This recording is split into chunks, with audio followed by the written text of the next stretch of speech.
We have to find the limiting reagent. We have to do this for both methane and the oxygen that we're using on the first side of our equation here. Okay, so I have it written out. I just list all the what you know about each thing. So we got the pressure, we got the volume. We don't know the moles. We have our constant. I like to put in the units for the constant. That lets me know what everything else has to be that I'm working with. So we have liters, ATM, moles, Kelvin. And then we have the temperature, which is in degrees Celsius, so we have to change that to Kelvin to match with our constant here. So we're just going to add 273, which gives us 298 Kelvin. Okay? And then we're just going to plug that into our equation. PV equals nRT. And we just start plugging in the stuff. And we're going to be using algebra to solve for the moles. So 1.65 times 2.80 equals N, we don't know, and R is 0.21, that's an 8, and then T is 298. Okay, and then we just solve for that, plug it into your calculator, multiply these together, and then divide it by these, and I got 24.46658. The units will all cancel because of your constant here, or they'll all cancel into moles. So I'm not sure what the sig figs are, but I think it would be, what would it be? 24.46? 24.47. Oh wait, no, that's not what I got. Sorry. What I actually got was 0.19. Sorry about that. 0.19 moles of methane. This is actually what this multiplied out to be, and then I just divided it over here. Okay, 0.19 moles of CH4. Now you just do your mole to mole ratio, your stoichiometry here, which there's really not that much. So you just look up here. You have 1 mole of methane for every 1 mole of carbon dioxide. So you just do that. 1 mole of CH4 goes on the bottom, so these cancel, for 1 mole of CO2.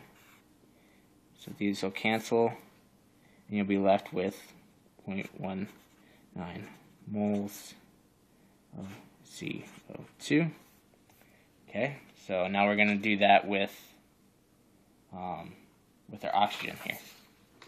Okay, same thing, and then we'll just compare. You obviously take the smaller one as the limiting reagent. So we just list it out again. P, V, N, R, T.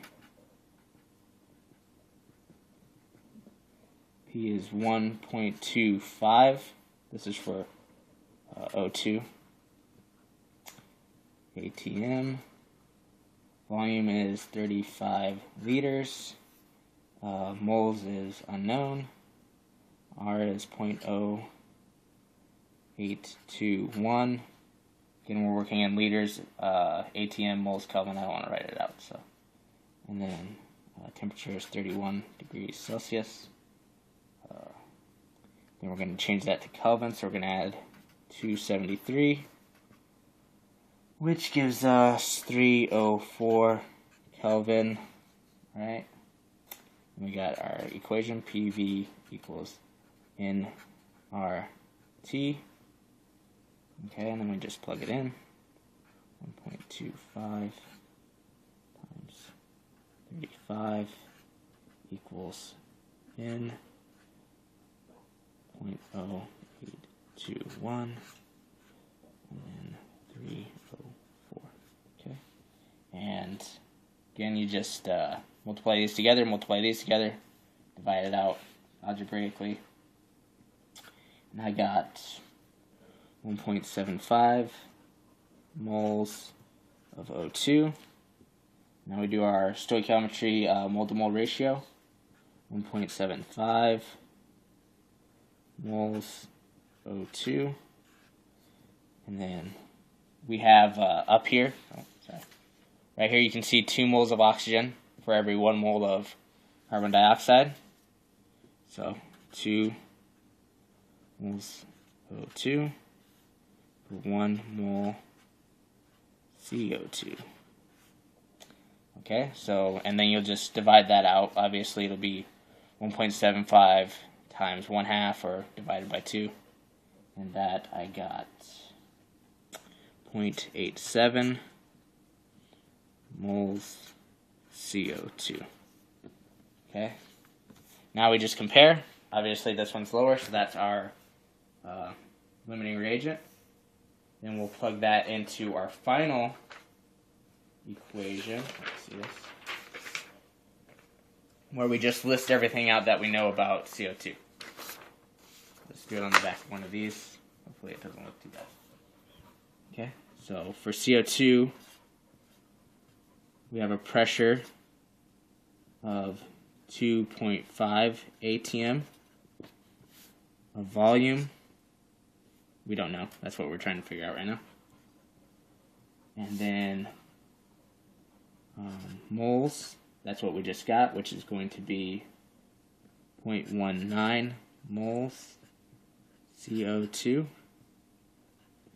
Do suck right now, okay. Our constant is obviously the same because it's called a constant. Okay, and then our temperature is 125 degrees Celsius plus 273 equals 398 Kelvin. And then we got PV equals nRT again. I just plugged it in here. 2.5. V, we don't know. 0.19. 0.0821 and 398. Okay, you'll multiply this whole side and you'll just divide it by 2.5. And what I got was approximately 2.5 liters of CO2. That's the answer. And hopefully I did it right. I haven't done these in a long time, so it took me a while, and I could be wrong. That's it.